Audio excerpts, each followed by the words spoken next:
Olá, seja bem-vindo ao meu canal, aqui é a Mônica. O tema de hoje é hilário e eu vou dar o nomezinho dele para vocês verem: a véia caquética e o autista adulto. Por que é hilário? Porque, assim, eu estava até falando com o Ricardo aqui agora, eu sou muito bem-humorada, então são coisas difíceis de viver, mas que eu acho graça. Quando o Pedro teve diagnóstico de autismo, os dois psiquiatras da minha vida, né, que eram meu tio e meu irmão, falaram comigo isso. Um dia ele vai ficar muito grande, adulto, você vai ficar mais cansado, você não vai dar conta dele. E eu falei assim, gente, um dia de cada vez. Eu sei lá se um dia eu vou estar viva, se ele vai estar vivo, então vou viver nesse trem aí. Mas eu sempre pensei nisso, que um dia ia acontecer, eu estar velha e ele um autista adulto e muito dependente. Eu esse ano me deu um clique que a gente resolveu deixar a barba dele grande. Ele tem uma barba muito bonita, uma barba ruiva. Aí eu vi que a barba dele tá cheia de cabelo branco. Eu falei, nossa senhora, me fudeu, acabou comigo. Ele tá já um adulto para mais de... chegando mais para velho do que para novo, e eu virei realmente a velha caquética de verdade, porque sempre eu falava isso, mas era muito brincadeira. E eu fiquei pensando nisso hoje, achei legal falar, porque eu acho que isso aí acontece com outras mães também. Porque o que acontece? Eu moro sozinha com o Pedro. A gente tem os anjos da gente, né? O Pedro tem o tutor dele é um jovem. Para mim, o tutor dele é um jovem, é da idade dele. Mas o tutor dele tem uma filha. Então, por exemplo, e agora? Pedro está de férias. O Jorge, que é o tutor dele, ele tem que sair com a filha nos fins de semana, que ela também está de férias. Então eu fico mais sozinha com ele, né? Então essas coisas, as dificuldades de lidar com um autista adulto, você sendo que nem eu, uma velha caquética. Esses dias, gente, eu fiz ressonância da bacia e fiz ressonância da cervical, porque eu tenho muita dor. Na verdade, eu fui atleta, uma atleta praticamente profissional quando eu era adolescente. Sempre eu fiz muito esporte, porque o atleta profissional, ele fica danado de dor. Mas isso me ajudou também, porque sempre eu fui muito forte. Então eu carreguei o Pedro no colo até 8 anos de idade e eu sabia que ia chegar essa hora, que eu ia estar mais cansada, sem dar conta, e ele ia continuar aí a toda, né? E eu acho assim, eu agradeço muito disso ter acontecido, porque apesar de eu estar avisada e coisa e tal, a realidade, ela chega, e ela chegou, e eu falo, gente, que maravilha, a realidade chegou, quer dizer, já tem 38 anos que eu convivo com o Pedro, a gente passa milhões de agruras. Por exemplo, na pandemia, no dia que foi decretado o lockdown, no mesmo dia eu tinha mandado uns exames de sangue do Pedro Ivo para a médica dele. Ela é uma neurologista, especialista em epilepsias mais diferentes, como de difícil controle, e ela é especialista também em sono. Ela tem um instituto do sono. Aí eu tinha mandado esse e-mail para ela, ela me respondeu que o Pedro estava com câncer de sangue, porque tinha as hemácias dele estavam muito altas, né? Então o sangue engrossa. Aí nós passamos, durante a pandemia, 2 anos numa clínica oncológica, fazendo milhões de pesquisas, ele fazendo sangria, aí o sangue dele desengrossou, mas ele ficou anêmico.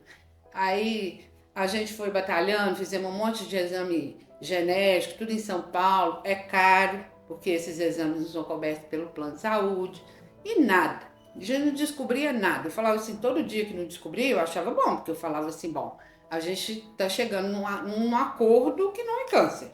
Não ser câncer já é bom. Mas o que é? Um belo dia lá, eu já estava de saco cheio desse negócio. Eu entrei na internet e perguntei o que engrossa o sangue. E eu descobri que a apneia do sono engrossa o sangue, que é a especialidade da médica dele. Ela tem as duas, né? A da epilepsia e a apneia do sono. E ela não tinha sacado, nem o oncologista. Aí eu liguei para a médica dele e falei assim, doutora André, o Pedro tem apneia do sono. Ela, meu Deus, você nunca tinha me contado isso. Eu falei assim, que a médica não sou eu, né? Eu tava com dois médicos especialistas, então eu não tinha pensado que podia ser isso. Mas aí saquei, porque o que acontece? O padrinho do Pedro também tem apneia do sono e também tem esse problema de massas aumentadas e o sangue dele também é grosso.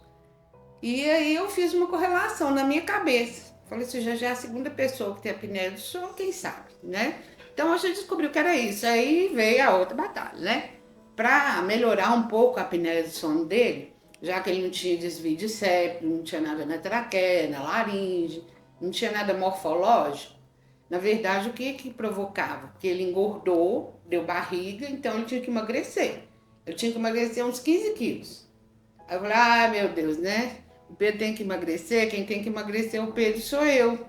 Aí a médica ainda falou comigo que eu que era a corruptora dele, que eu que dava a comida para ele. Eu falei assim, ainda tem que ouvir isso, né? Que eu sou uma pessoa que corrompe o meu filho.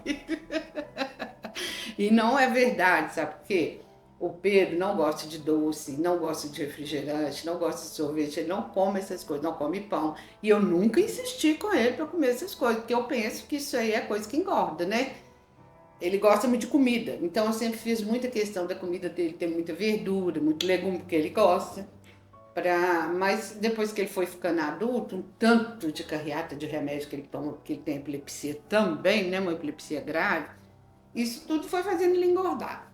Mas aí eu fui numa endocrinologista que a médica dele me indicou. Ela me deu aquela lista lá normal, né, gente? Quando você vai fazer uma endocrinologista, ela te dá aquele roteiro lá, né? Duas folhinhas de alface no almoço, uma rodela de tomate no jantar. E eu falei assim, meu Deus do céu, né? Isso aí não é bolinho, não. Isso aí não vai rolar, não. Porque ele só come comida, então não dá para ele comer tão pouco. Aí ela me falou que os sucos que ele tomava, que ele gostava muito daquele suco de caixinha, tinha muito açúcar. Tá bom. Cortei esse suco, comecei a dar para ele suco de maracujá e de limão sem açúcar. Aí ele perdeu 10 quilos. E foi muito legal, porque a apneia diminuiu muito, mas o sangue não desengrossou. Então, é assim, a gente batalha, batalha, batalha, carrega um carrinho de pedra, o carrinho de pedra entorna no meio do caminho. O que acontece com esses autistas adultos do nível 3 que tem muita dificuldade, é isso aí. E o que acontece do lado de cá, com a véia caquética, é que assim, ele sofre essas coisas e eu também. Então, acaba que eu falo assim, por exemplo, eu vou fazer 65 anos na semana que vem. Ele já tem 38. Então, eu tenho 103. Eu sou mais caquética ainda do que vocês possam imaginar.